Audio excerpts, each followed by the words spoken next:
جال کے گھنے درختوں کے سائے میں بیٹھ کر پیلو کے گیت گاتی ہیں۔ ہاں چنو رل مل یار، پیلوں پکیاں نی، پکیاں گل گنار، پیلوں پکیاں نی، پیلوں چڑھویں جیٹھ مہینے، تھر دیاں جٹیاں مارن سینے۔ وہ پیلو چنتی ہیں، کہہ کہے لگاتی ہیں، لہک لہک کر گاتی ہیں، اور گیت کے بولوں کے ذریعے آپس میں یوں چھیڑ چھاڑ کرتی ہیں۔ آ میرے محبوب، مل جل کر پیلوں چنے، پیلو پک کر گل گنار کے مانند سرخ پڑ گئے ہیں۔ جیٹھ کا مہینہ ہے، ریگستان میں پلنے والی کنواریاں سینہ ابھار کر چلتی ہیں اور پیلو چنتی ہیں، مگر اس سنسان رات میں نہ جال کے درختوں میں پیلو لگے تھے اور نہ صحرائی دوشیزائیں پیلو چنتے ہوئے لہک لہک کر گا رہی تھیں۔ ہر طرف سناٹا تھا۔ اللہ دتا اور لالی روشنی کی جانب بڑھتے جا رہے تھے۔ روشنی قریب آ گئی۔ اللہ دتا نے روشنی کی جانب اشارہ کرتے ہوئے مدھم لہجے میں لالی کو بتایا، سامنے کلر اٹھی ہے، بول آگے کیا کرنا ہے؟ سیدھا پہرے دار تور محمد لکھیرا کے پاس چلا جا، 1000 روپے نکال کر اس کے ہاتھ پر رکھ دینا۔ روپے دیکھ کر وہ مگن ہو جائے گا، میں جال کے درختوں کی آڑ لیتا ہوا اس کے نزدیک پہنچ جاؤں گا۔ اللہ دتا نے بے چین ہو کر پوچھا، پھر کیا ہوگا؟ آگے جو کچھ ہوگا اپنی آنکھوں سے دیکھ لے گا۔ لالی نے نہایت اعتماد سے کہا، تو آگے بڑھتا جا۔ اللہ دتا نے ایک بار پھر خدشہ ظاہر کیا، سوچ لے کوئی گڑبڑ نہ ہو، راکھے کے پاس بھری ہوئی رائفل ہے۔ اس کی آواز میں تھر تھراہٹ تھی، وہ گھبرایا ہوا نظر آ رہا تھا۔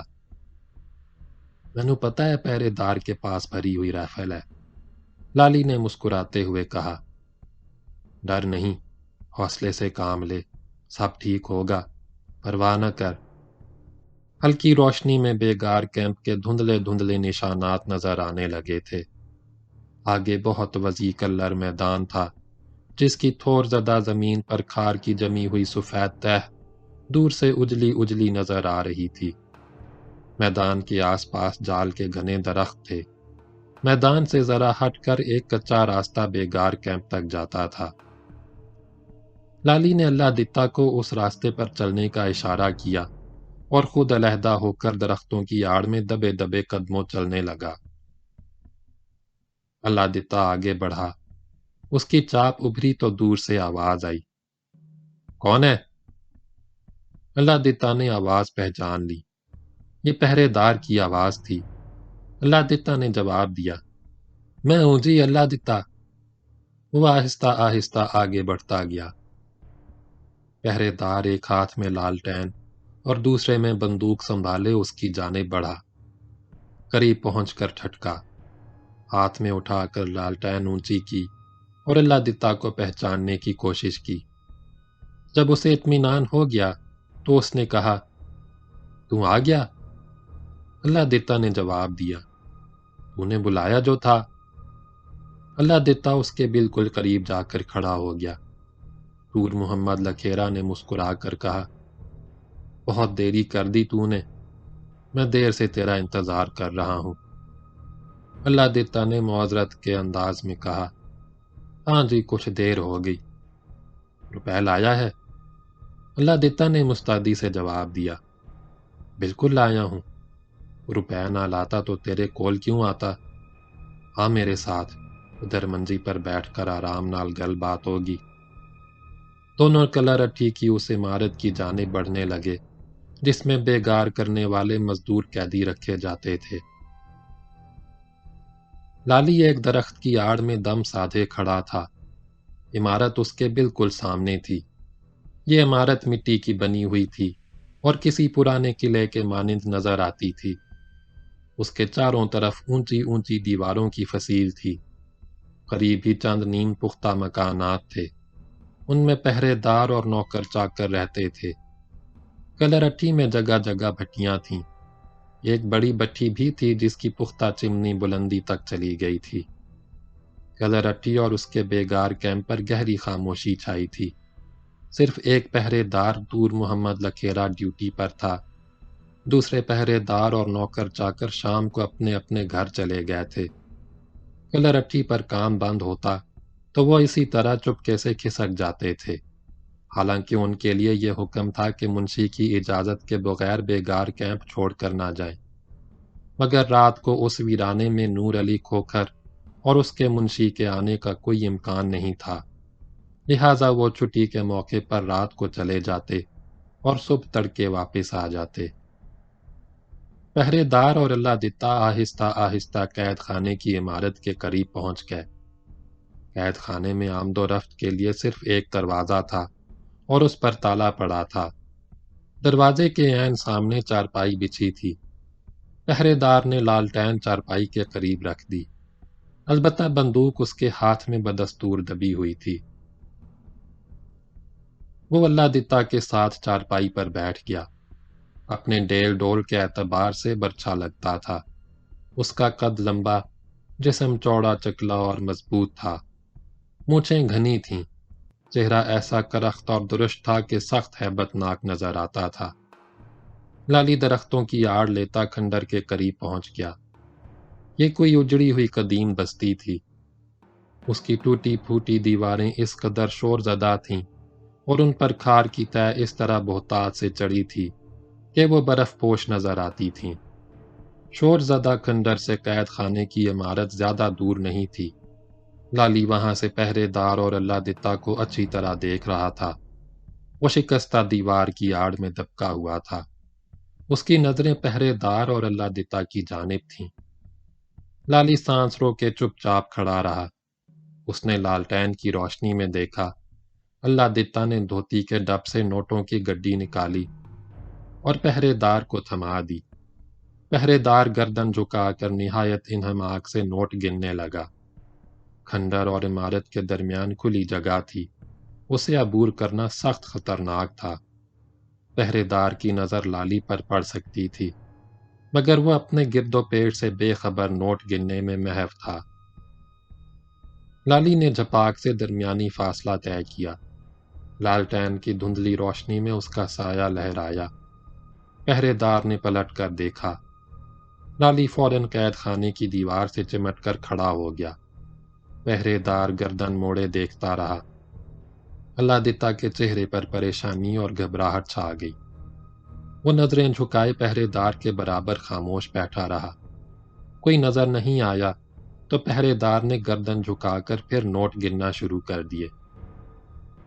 لالی دیوار سے لگا دھیرے دھیرے اس کی جانب بڑھنے لگا۔ وہ اس کے عقب میں پہنچا، تیزی سے اچھلا، پہرے دار کے سر پر پہنچا اور ہاتھ بڑھا کر جھٹ اس کی گردن دبوچ کے تیزی سے جھٹکا دیا۔ پہرے دار کے زانوں پر رکھی ہوئی بندوق پھسل کر نیچے گر گئی۔ اللہ دتا ہکا بکا ہو کر خوف زدہ نظروں سے لالی کو تکنے لگا۔